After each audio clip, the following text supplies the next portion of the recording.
Hello, Justin. Hi, Bill. How are you? I'm good. Good to see you. Yeah, it's good to be back. It's been a while. So our usual co-host Matt Lewis is taking a little break, but Justin has been a friend of the DMZ in the past, and always good to have you back on. Tell folks again where you hail from and what you're doing these days. Yeah, I'm the online editor for the Washington Examiner, a magazine in DC. I interned for Matt back in summer of 2012. That's how I got my start in politics, and that's my introduction into this experience. And the Washington Examiner is treating you nicely. I'm sorry? The Washington Examiner is treating you nicely. All right, I'm still here. um, it seems like we're taping on Thursday. Um, Big news of the day seems to be the new White House sanctions on Russia, which I have to say I've only caught a headline or two. I don't have the full scope of it.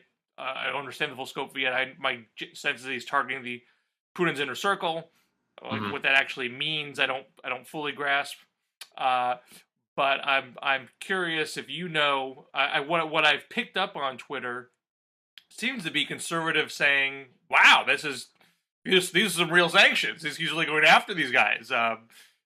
Usually there's always a sense of this is too little, too late, and sanctions are insufficient. We need to have military aid. We need to really put our bayonet right in his face. Is there a sense perhaps that there's some decreasing daylight between the left and the right here? Uh, I, I mean, the response I had after the initial round of sanctions was not terribly different than those who were sanctioned, which was to sort of to laugh it off and to say that these people who are being sanctioned, it's not going to be terribly inconvenient for them, and it's not going to cause much of a crackdown.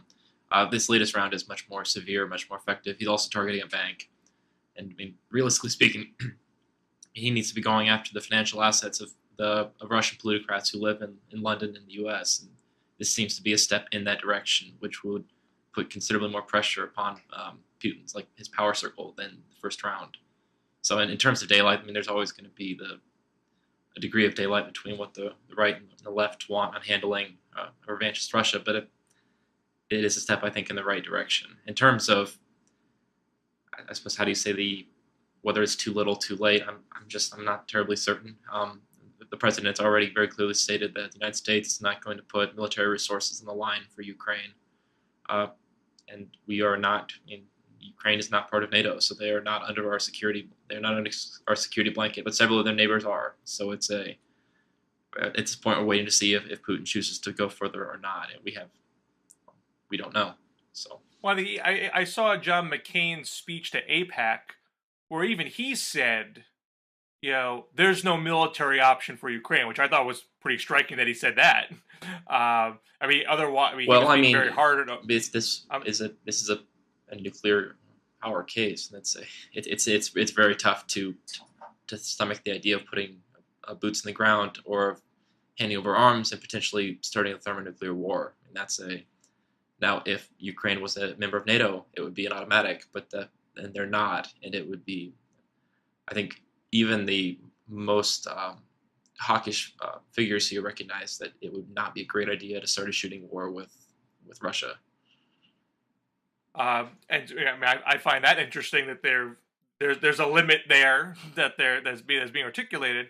But it seemed like McCain wanted Obama to be giving military aid to the Ukrainians, and that has not been put on the table yet. I don't think Obama has ruled it out publicly. Um, uh, but I guess what I don't know the answer to yet is to what there's obviously some degree now of overlap between the two parties on this.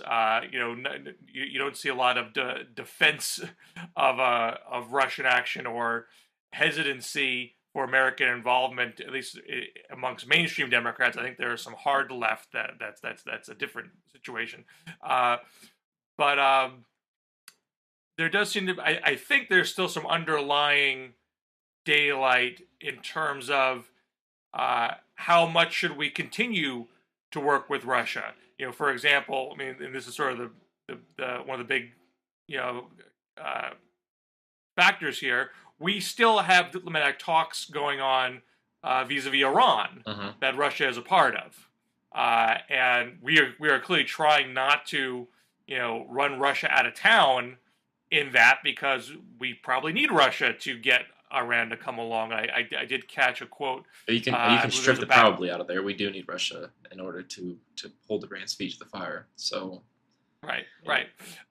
And I saw a quote from a senior administration official that said, we're not doing this as a we don't think Russia is doing this out of a favor to us. These nukes are close to Russia too. They should be wanting to do this out of their own self-interest, to suggest that whatever problems we have with Ukraine, they shouldn't spill over into Iran. But I imagine a lot of conservatives out there saying, we don't want to have talks with Iran. We think this is stupid. We want Israel to fire a missile their way. We don't think they're trustworthy. So we want Obama to be as belligerent as possible to Russia, because we don't care what the consequences are to that. So I mentioned there might still be some area of disagreement in the near future. Maybe. I don't see that happening, at least any time from anybody but the usual blowhards. I really don't see that being the case. It's just you're going to have those who are going to say things that you could have pre-written for them and not be terribly surprised. But I mean, by and large, even among the hawkish parts of the right, there's a desire to avoid a war with Iran because it would be incredibly expensive and bloody. And if we can get them to achieve our aim of giving up a nuclear weapons program without a war, that'd be pretty great. And Russia is a pretty you're comfortable with Obama's approach to Iran so far? Not terribly. I think that the administration has pretty consistently had a habit of issuing a threat, an ultimatum, and then just ignoring it when it actually happens. So they haven't given me terribly much reason to have faith with them. But I mean, by and large, I would just rather not start another land war in Southwest Asia. So this is one of those where I don't think that strikes, or missile strikes aimed at facilities, would be terribly effective in slowing the program. I think ultimately the options we have are either to go to war or to get them to give up their nukes, or to acquiesce to them having them, which would not be a great situation, even for our allies in the Gulf states. So it's a messy situation. I don't think the administration's done a terribly good job of it, but we still need Russia to pressure Iran. But that's a disagreement as far as Obama's execution is concerned. You don't have a philosophical problem with, let's try to sincerely find a diplomatic solution. Iran potentially could be rational. It's worth exploring what can be done here, where you're comfortable with the degree of trade-off.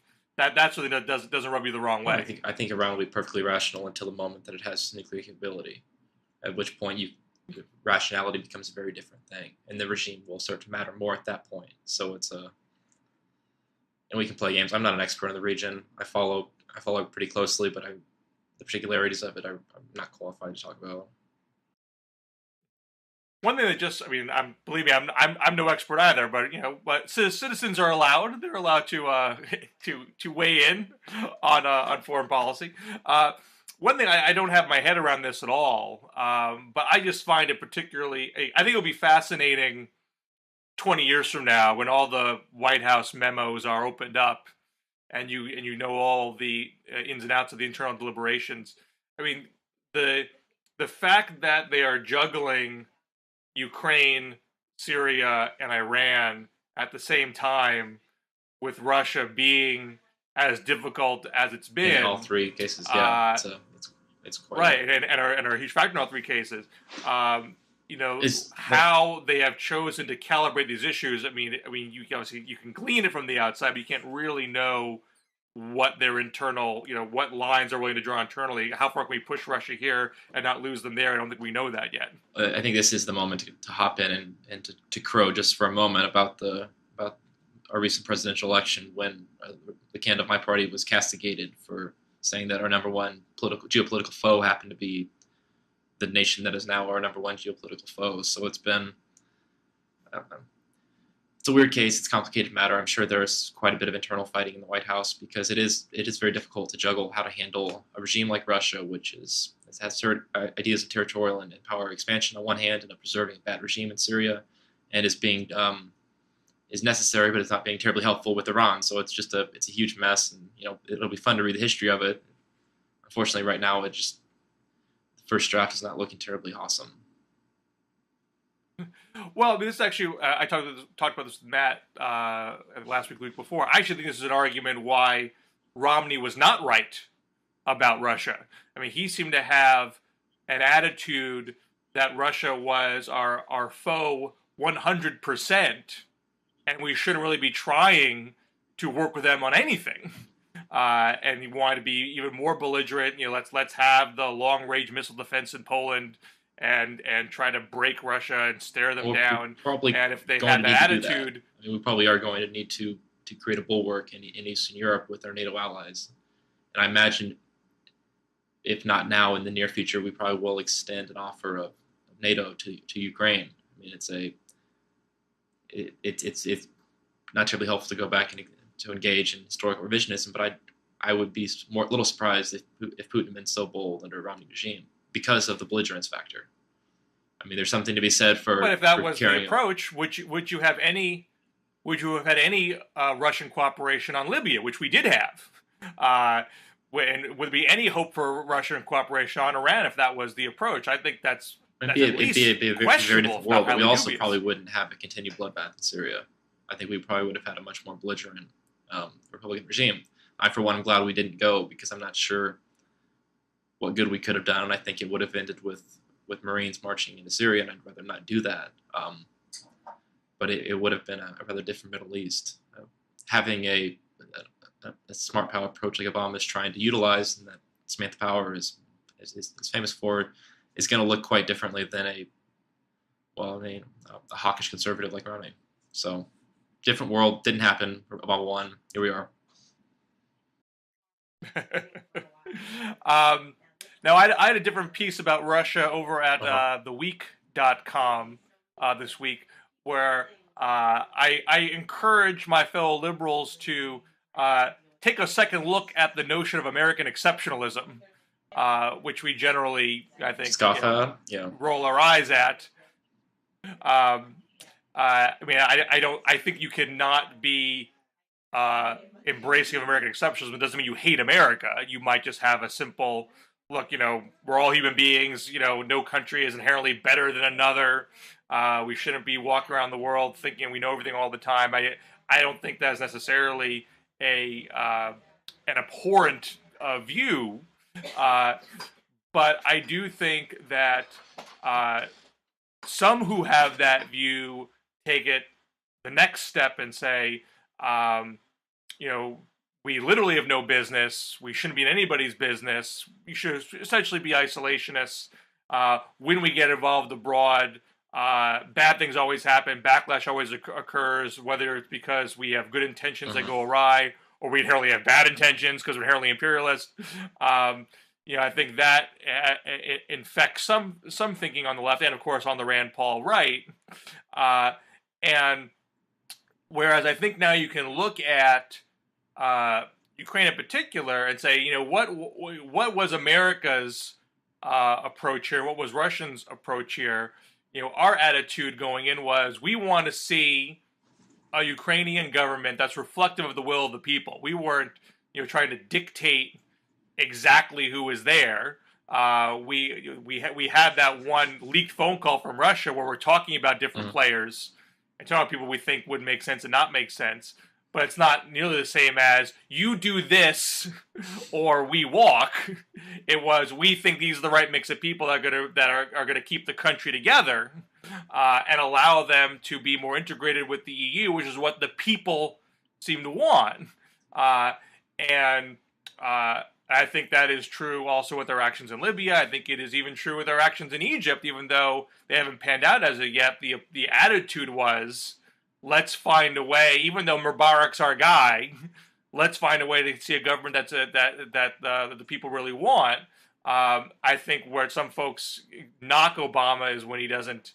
I think Obama has a parameter how far he will go. He thinks this is going to work, and beyond this, it's not going to work, and therefore I'm not going to, go and put troops into a bloody civil war if it's not going to work. That kind of thing. But I think overall, the approach from Obama's perspective. I think going back to Woodrow Wilson, going back to FDR and Truman, when we entered into World War I and World War II without notions of conquest, but notions of trying to end wars, trying to establish a global security framework, trying to have a baseline of human rights and democracy. These are the actions of a country looking out for the best interests of others and not just narrow self-interest, not just power grabs. And you can't say that about Russia ever. And to see Putin acting in this way, which is just, raw brass knuckled power grabs, I think raises the question: what would happen if America was not on the global stage at all and just ceded the globe to whoever could accumulate the most power? I think you'd have a much less free world. That doesn't mean that every military intervention was a good idea or that America has always lived up to those ideals. There's always numerous examples you can give where we fell short. But we have those ideals still. And the times when we do live up to them have been incredibly relevant and impactful and important. And so that's why I think it's useful to have a foreign policy that's informed by a notion of, yes, we are trying to raise the bar. We are trying to be exceptional. We're trying to push the world forward. And if we didn't have that, I think the world would be worse off. I don't know what your take is about that. You have if you have a similar view, if you think we should be more restrained in our approach abroad, lean more into the Rand Paul pool. I'm not sure where you're coming from with all this. It's going to be an interesting GOP primary season in 2016 because there will be an actual debate be fought there between. My cohort is increasingly, if isolationist is the wrong word, skittish about foreign intervention. We grew up with it's a pretty hot decade to be a teenager. So it's we will have that debate. To be frank, I think it's going to be an interesting. If you do view the importance of international institutions, it's going to be interesting to see how much of that focus shifts to institutions that are not the United Nations, because it does not look like we're going to receive much cooperation in the near, mid, or long term future from Russia. It was pretty clearly stated that they intend to reestablish their zone of hegemony and are not afraid or abashed or in any way swayed by international pressure. So we're going to see how these sanctions go. I imagine they're going to have to roll out more and more and more sanctions, and we'll see if they bite. We'll see for instance, if apartment prices fall in London, they're starting to bite, I would guess. But to a certain extent, if we have institutions, it's going to be more about NATO and about the IMF and about institutions that do not necessarily revolve around a Security Council that was made to allow pretty hot vetoes from nations that have no interest. So it'd be a mess. I guess I'm curious to what extent the Rand Paul candidacy, which I assume will happen, how much does that put foreign policy front and center? I certainly think it's a vulnerability of his in a Republican primary. I certainly think the McCain wing is going to want to hit him hard on that subject. But I guess I'm unclear to what extent he wants to put it front and center, or how much does he really rather talk about debt and surveillance and government regulation, because he's certainly not like his father. Ron Paul, you could ask him a question about trade policy, and he'd find a way to bring in, the 1953 coup of Iran. He was incorrigible in injecting the subject into debates, and I feel Rand is cagier about it. He brings it up sometimes. It's not like he's never talked about it. But a month ago he was saying Republicans shouldn't be tweaking Russia all the time because we need their cooperation on a lot of things. And then, then the military incursion into Crimea happens. Then Rand Paul puts out a statement, admonishing Russia. He's not doing what his father has been doing, which is basically saying Russia has every right to go into Crimea and it's their territory and we should get the hell out. So Rand is trying to calibrate, but I don't know if it is fully ideologically coherent. I think because he has some sense of political pragmatism, that's probably not the greatest turf to base his candidacy on, and I think he's unsure how to approach it. Throw my pundit card out there, and I think he has a pretty hot ceiling of support which he can reach, but I think the intensity of that support is going to pull the primary field somewhat to the left. Basically, when it comes to foreign policy issues, we're still gun shy. You saw Romney had some pretty strong and belligerent language, but ultimately he was. I think even when he got to the debates, he admitted that we were going to be a less aggressive actor on the world stage. So I think you're going I more or less think that you're going to see a situation where you're going to have a Republican, a Democrat running in 2016 who are probably not going to be terribly different, and that's going to be because the Republicans have been pulled back to the left.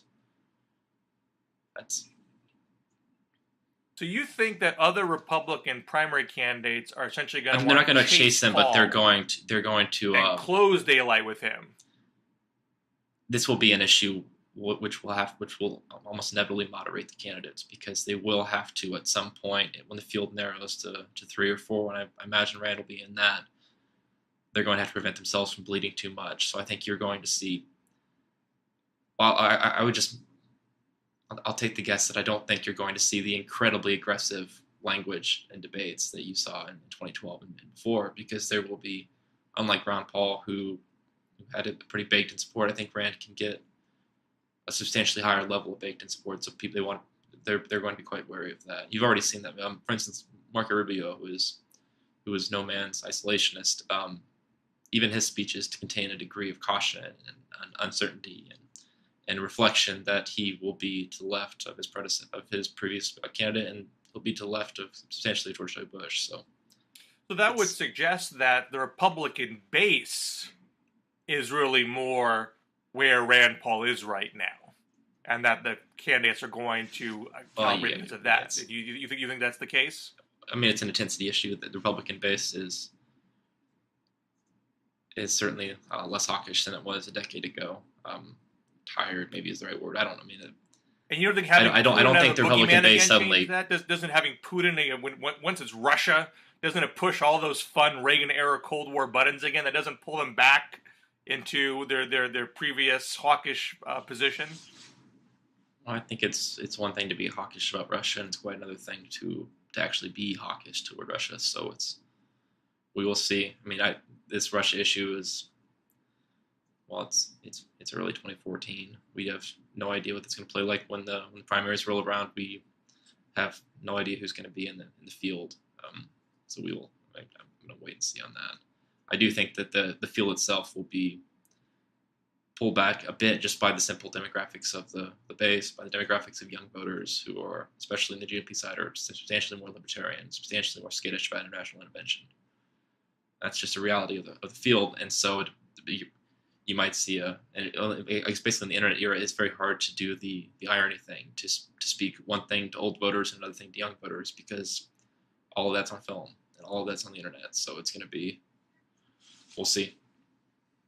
Now, we've seen some comments from Hillary that seem to lean a bit hawkish as of late. Hillary's a hawk. Is that surprise?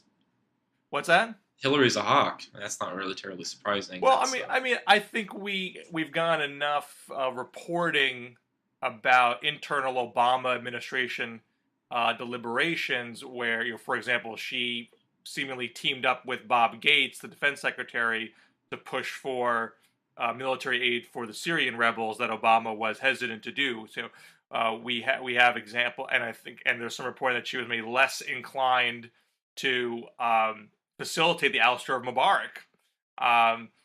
So there is some suggestion that she, that maybe that Iraq vote in 2008 was not just a political calculating vote, that she is legitimately on the hawkish side of the Democratic Party ideological spectrum. So in that sense, no, it's not surprising. It's a little more surprising that she is starting to advertise it at this stage of the game. It suggests a level of confidence that she's not really worried about a primary challenge from the left. but so she said, there was comments that were that were in a private session that got leaked out, where she equated Putin's recent actions to Hitler in 1938. Yeah. She had a comment, I believe yesterday or the day before, where she expressed some skepticism about the negotiations with Iran. She had pushed the sanctions very hard against Iran as Secretary of State, which she could very easily be saying now it's because of those sanctions they're at the table now, and maybe she has said that too. But she's putting some distance between herself and the negotiations now. It seems, in case they do fall apart, she can say, "Well, look, I was the sanctions woman. I was not the talk nicely to them woman." So if she's in that place, and the Democratic Party base is accepting of that because they like Hillary for all sorts of reasons, does a Rand Paul or some other Republican go to her left in 2016? Oh, probably not. Honestly, there's flirtation with that. There's it's a fun tease. I just don't. She feels very safe and confident because she polls in the 70s and 80s% for potential primary candidates. We do a thing every week here at the Examiner where we do a power rankings of what the 2016 field looks like, and it's always a struggle to sort out the Democratic side of it because Hillary is so clearly the dominant candidate, and there is no one like in Obama. There's no really painful issue that Hillary's facing, at least among liberals, that will allow somebody else to shore up enough realistically donor support to be a threat or a challenge. So she's free to be. I don't know if you say it's herself or if it's to pander to a potential general election or what it is, but she's making some distance between herself and the administration, and it's fun, I guess. What do conservatives make of that? I mean, we've had a long stretch where it seemed like the Republican Party was much more unified and the Democratic Party was much more fractious. And now you have this situation where there's a Democratic nominee who's not the most liberal potential nominee out there, who seems to have very deep support from the Democratic base. And even though there's some folks who are sort of agitating for a primary challenge by Bernie Sanders or Elizabeth Warren or Brian Schweitzer, please, none of the polling God, suggests let that happen, please. But what do you think it is? I mean, I think it's just there is the first woman issue. There is I think a bit of nostalgia for the 90s. There is a idea that a belief that she's extraordinarily well qualified and she can just step right in the job. There is, among other things, I think just she looks like a competitive candidate. So I for one don't see why people want Hillary Clinton to be president. I as a journalist, I would love for Hillary Clinton to be president because that would be, with the Clintons comes good stories. But I don't know. There is the perspective that come 2015 or 2016, she's going to look. She'll be a less attractive candidate than Bill was in '92, when he could run as someone who was deeply tied to the middle class, who understood middle America, who was in tune with the travails of the working man. I mean, Hillary Clinton is certainly no longer any of those things.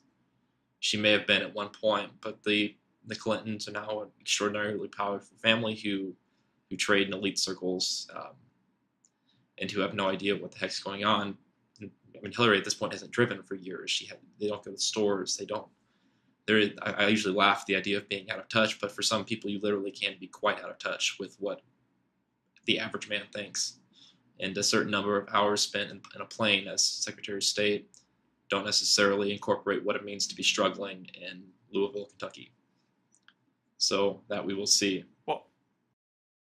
Well, I want to follow up about that point, but before I ask you a follow-up there, I mean, does the fact that the Democratic Party's relative unity and the Republican Party's relative fractionness right now, is that upending some presumptions that conservatives have about liberals? Or does it reinforce certain presumptions they have about liberals? I don't know what you mean. I mean, I feel like the right has this caricature of the left that we always want the most unrealistic pie in the sky things, and the Republicans are the folks with the harder heads, and here's someone who Hillary's got a pretty hard head. She's not someone who is prone to a lot of wild liberal pipe dreaming publicly, and uh, and you're not seeing, and you have this this while conservatives have long said we need to have the national security conservatives and the social conservatives and the fiscal conservatives are all one big happy family, and now they're not a big happy family right now, it seems. Does that is that unsettling for the right these days? No, I don't think it is really. I mean, mostly because the level of fraction is a chance for reform and change.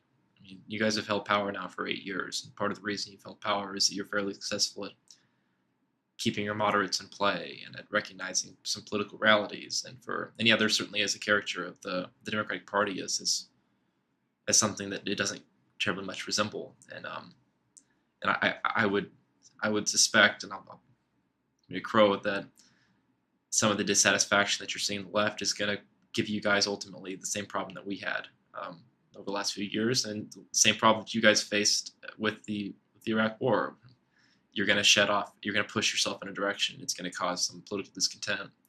Ultimately, you'll come back to the middle with some fresh ideas. It's helpful. It happened in the 80s. It happens in the 90s. It happens all the time. So I don't know. I mean, the GOP is certainly divided, and it's divided if you look at it as an establishment versus anti-establishment, or as a populist versus an anti-populist, or as a Wall Street versus everybody else, or I mean, however you want to play it out. But where weird coalition in the United States engenders weird political coalitions, so there's sometimes you have to have some fights within the family, and hopefully we come out of it with some policies that are genuinely helpful and useful, which you touched on, I believe, yesterday. So just to pick up what you were saying before about Hillary and her being out of touch, so do you think she's vulnerable? No. Well, in a primary, no. I mean, there's just... No, in a general. I mean, do you I think she's vulnerable. If the economy Hillary the way Democrats went at Romney. If the economy is weak, I think Hillary's very vulnerable. And if the economy is not, I don't. Her strengths are her weaknesses are not terribly troubling if the economy's recovering nicely.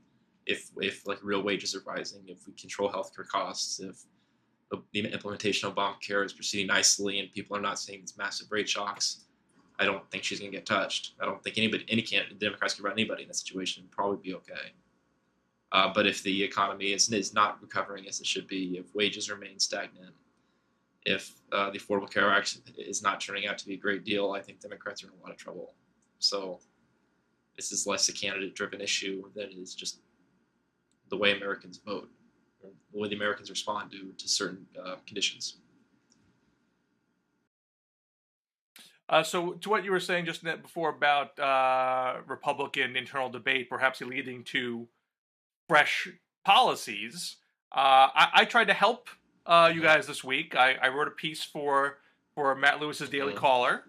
It's my second. I did one last year, which I also had in the title "Advice from a Liberal," because I want to help. In this case, it was coming off of Paul Ryan's difficulties talking about poverty. He got tagged for being a racist by suggesting that inner city people don't have a proper work ethic. He had a false anecdote in his big CPAC speech about the kid who didn't have a school lunch, and there's been some more, I think, some sort of wonky criticism of his poverty report. But I think those two other things were sort of the bigger PR pitfalls that he had, and there clearly were a lot of conservatives complaining there's a double standard. Obama gives plenty of speeches where he shames young blacks for not staying in school and stuff like that. No one calls him a racist. And I said, without getting into the particulars of what they actually said, I didn't want to wade into that. But I said, look, you're not going to be taken seriously. If you want to be taken seriously on poverty, which clearly Paul Ryan does, maybe other Republicans don't, but Paul Ryan does, and some do, and you can't get past these landmines and get a hearing on your actual ideas, well, what do you do about that? Do you whine and complain the media sucks? Well, you can do that, but it's probably not going to get you very far. There's some other things you could be doing that I would argue are not inviolate of conservative principles. I'm not your last point, demanding I'm that not all sure of a sudden it was not inviolate of conservative principle. That might be the I'll get to that. But so number one was you got to start attacking racists. You should be like on like racist hunt. You should be bounty hunters. You should be like patrolling conservative media, finding bad actors and then just hammering them. You know, you should be calling out Ted Nugent first. You should be calling out Ted Nugent. You should be banning him from the campaign trail. You should be demanding that his column gets dropped. I mean, that doesn't cost you any money. That doesn't require passing legislation. You know, you have to get over this whole, political correctness bugaboo. I mean, that seems to be the knee-jerk. We need to fight political correctness. No, we should be fighting racism. That's good. That's going to do you a whole lot more good to get people on your side. So I think that would give you a whole lot of leeway to talk about these issues if you were not seen as defending people who are being accused of racism, number one. I think number two, you could be owning up to past political history on race. You had an RNC chair, Ken Mellman, apologize to the NAACP about the Southern strategy and vote suppression tactics and the like, and there's no follow-up. You don't actually try to stop voter suppression. Actually, that's my third point. My second point was, if you talk about, you still see Republicans saying, we weren't the racists. We voted for the Civil Rights Act, but the Democrats had Robert Byrd. He was in the KKK. So you guys suck more. It's like, well, come on. Everyone knows the broader history here. Yes, Democrats were the ones who seceded from the country in the 19th century. Republicans had Abraham Lincoln, but eventually the wires crossed. Eventually, Democrats with Hubert Humphrey fought for a Civil Rights Act in the party platform. That led to LBJ championing in '64. Again, of course, you had Truman in the military desegregation before then. And then once LBJ signed the Civil Rights Act, that's when the stream started to cross. Yes, Republicans voted for it, but then Goldwater was against it, and Nixon did the Southern strategy, and the Dixiecrats left the party and joined the Republicans, and that's what the last 3 years have been like. Can I hop in right there? So I think it's sort of sure. a twofold thing. I think that first, the history is more complicated than that. For instance, you still have state legislatures in the South that are quite democratic, and there are a lot of Southern seats that didn't flip until the 80s and 90s. So I don't think you can say, this happened and it was suddenly moved. I mean, the South was trending away from the Democratic Party after the New Deal. I mean, it was going to happen. It's a reactionary place. So it was going to.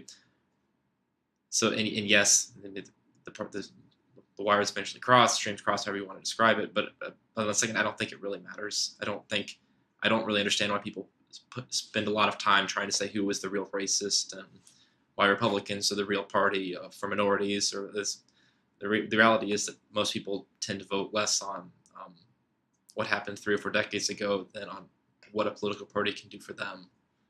So just. Oh, I think that's true, but I think that if you want to lead a discussion on poverty, and which is disproportionately a problem in Black and Latino communities, and not be attacked for racism when you do that.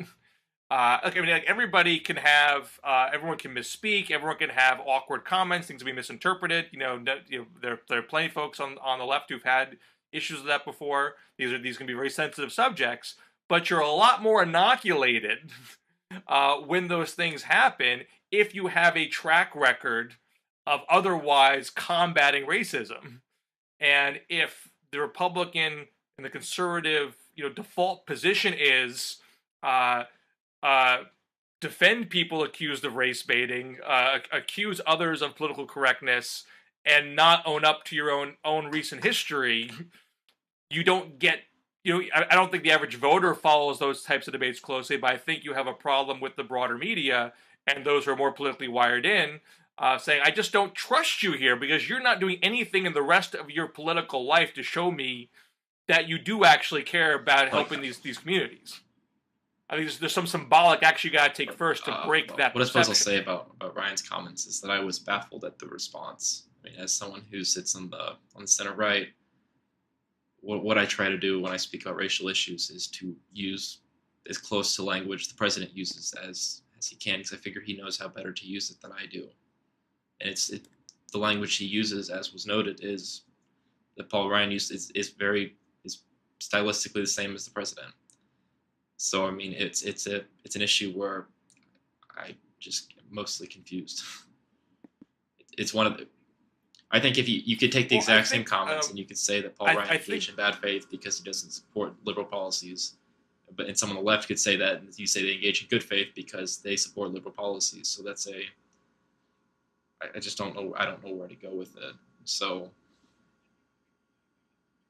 Well, I think to get into the specifics of the comments, I think where Ryan went a step was there's a tailspin of culture in our inner cities in particular of men not working and just generations of men not even thinking about working or learning to value the culture of work. I mean, that just was a much broader statement. I mean, that's an increasingly white thing too. I mean, if you spend time in Appalachia, if you spend time in the Rust Belt, that same affliction is happening to the white working. But he didn't say that. He emphasized inner city. I mean, he could have talked about how it's true in a number of areas, and that would have taken some sting out of it. And he just didn't have to make it so broad that it is broadly cultural, meaningless, and not a question of individuals. I think that's where, and again, if he had spent like the last 11 months blogging racists, he could much easily say, look, that's not what I meant by that, and it'd be more believable. But he doesn't spend his time doing that, and so that's why he's vulnerable there. Love it. So anyway, so to get to what you were knocking me on, where I ended it, which I actually think is an important point. One of the main policy prescriptions that conservatives offer is we should be devolving power to the states. We should be spending less federal money on poverty, giving block grants to the states without a lot of conditions, and show that the states are the innovators. They know their areas better. They can tailor their policies to their communities, and not have it be so top down. And I said, that's going to be easier to accept if you have an army of Republican governors who are very happy to spend money on fighting poverty. When you have a lot of governors saying, with Obamacare, saying, I'm never going to take your money. You want to give me money to expand Medicaid? I won't even take it. Screw that. Why would I then trust these people with a pot of money without conditions on it and believe they're going to spend it on poverty in a good way? I need to have some evidence that these people are the people I want to be at the forefront of this. So, I mean, if it's the conservative principle that states do it best, I don't think it's a violation of conservative principle to say this money should be spent willingly at the state level, because that's what conservatives say that they want to have happen.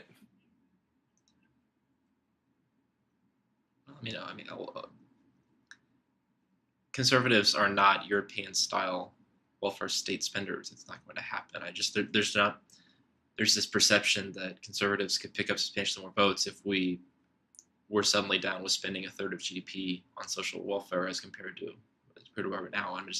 I'm not certain there's much of a vote to be picked up there. And one of your points was, for instance, the fact that quite a few Republican states have declined to expand Medicaid. Nebraska just did that yesterday. Part of the problem, Bill, is that conservatives don't think Medicaid's a good program, and that there is the perception that it throws a lot of money with not terribly impressive health results. And I've been hopefully watching in Arkansas the idea that you can have what I hope is my big one is I hope that we turn Medicaid into a program similar to a voucher program, where we give people money and send them to the exchanges, and that will engender ultimately the irony of turning the corporatist thing on its head, because we're going to be giving people money to purchase products from insurance companies. But I would rather do that than throw them in the extraordinarily narrow networks that Medicaid offers. That it does not provide terribly good care. Well, but So even in terms with of, that, I mean, and I'm not endorsing your position there. well, no, but you're requesting that we embrace programs that we don't think work very No, no, well. no. I'm And not. the reason they're I'm not declining to saying that. embrace them is because they think that they're bad programs. They're No, hard to get rid of. but you, I mean, that's you the can be for a voucher program, but just do it and do it well. Do it so it provides actual support for people and show me that you know how to do it well. it's not gonna happen until Even a 2016, voucher you know program that it too. involves I mean, that's spending the- money. You're not doing a voucher program where the voucher is zero. It still involves money. So show me you have a voucher program that's going to work, and then if it doesn't work, that you're interested in fixing it. If you did that, you know, I have a state-based voucher program and it works awesome. So trust me to give me a pot of federal money to make it work even better. People say, sure, you show me you're good at it. I'm not saying you can't do your a conservative way, but actually follow through. It's a messy thing. There's some things we'd like to do first. Part of it, which is that we have an incredibly sclerotic government that makes, at the federal level, that makes it very hard to enact state reforms that can work. That sucks up entirely too much of the money. It's a messy thing. I think when it comes to poverty, what you're going to see emerge in the next couple of years, at least from the GOP, is I hope that we get a tax reform plan that broadly strips out the exemptions enjoyed by the wealthy and privileged, retains to an extent the relative degree of progressivity in the tax rate, and that is hopefully relatively revenue neutral. That would be an actual win for the working and lower class. I would like to see a substantial increase in the ITC. People have floated with the idea of wage subsidies. People have floated out the idea of lowering the working class and having the government make up the difference to help get the long-term unemployed back to work. I mean, if you want to be very frank and crass about it, the Republicans need to, if only because of the fact that we have old white people as voters, need to recognize that we need to build policies that are targeted for the working class as a whole, and to ignore the ethnicity part of it. Policies that are going to work out well for the white working class are also going to benefit the black working class and the Latino working class. And sitting here trying to think of ways to go to fix the injustices of Lee Atwater, or trying to figure out the way to argue who is the real racist, or of trying to assume that a sudden policy shift in immigration is going to draw in waves of voters, ignores the fact that most voters correctly vote upon their pocketbook. Are my fortunes rising under one party, or are they not? And a Republican Party that can deliver wage increases for the middle and working class, and a Republican Party that can help people access healthcare, is a Republican Party that's going to win votes. So the rest of it can just be left out. The rest of it, I think, is just time to be spent wasted on Fox News. I'm sorry, I don't want to misunderstand. I mean, are you saying that having an appealing and practical poverty agenda is not, and I'm not saying this makes you a bad person, because I think there's truth to this, that having a poverty agenda is not as politically important because it's not what the middle class is concerned about? I don't think the Republicans are going to deliver a terribly useful bottom-end poverty program. I just don't think that's what a limited government platform is going to be terribly good at. We have one to an extent, especially on the federal level, that already exists, that has been, if you want to play with the numbers, you can sort of get whatever you want out of it, but it's been at least reasonably effective at preventing starvation-level poverty. Our problem is, how do we get people who are on federal welfare programs into the workforce, into the labor force, into being self-supporting? And the policies of the post-Johnson welfare state are not terribly good at that. And so the question I think that the Republicans face is, how do we offer reforms that do what the Democrats have done that is good, which is prevent people from starving in the streets, and how do we then transition that to helping people get back into the productive workforce? So that's where the mess comes about, and that's where I ultimately think that a lot of the time spent worrying about the frivolities on the side is not terribly useful, and ultimately we need to be finding ways to prevent the subsidy cliff that exists in the Affordable Care Act, and finding ways to help people who are poor and on Medicaid access better health care. And how do we find ways to, I suppose I want to have my cake and eat it too. That's the thing that we deal with. So I mean, look, no, Democrats, got back into power by deprioritizing. because Republicans started a war they shouldn't have done. Well, no, I'm thinking about Clinton in '92 now. Deprioritizing poverty issues and focusing on middle class issues. I mean, Clinton was running on welfare reform, not on giving the poor more money. But he didn't. Clinton didn't do that turnabout until after '94. I mean, he didn't. But he ran on '92. His '92 election and his second term were just very different things. No, his hand was forced in '96 when the Republicans were in charge. That they gave him a bill and he felt he had to sign it. But he was in that position because of his rhetoric in '92. I mean, he positioned himself, and this was a pill for the left to swallow at the time. To say, we're going to be a middle class party and not a party, focused on the poor. And so I fully accept. I mean that was as what the morality of it aside. I mean that was the politically smart thing to do.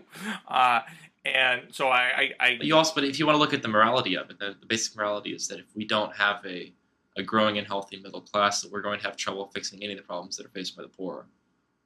I mean, that's sort of, if you have a growing economy, most of the rest of the problems take care of themselves. And that was basically the joy that was experienced by most politicians from the end of the Second World War until the turn of the century, was the fact that, things suck, we'll just, we can increase Social Security benefits because we grow at 4 or 5% a year. It's a little bit just an entirely different style of politics. But again, if you have a middle class that embraces, if you have a middle class that's relatively prosperous and growing, in which people don't exit their early 20s saddled with debt that's going to prevent them from entering basic adulthood, that you'll be in a little bit better shape. So that's these things are going to come from the outside.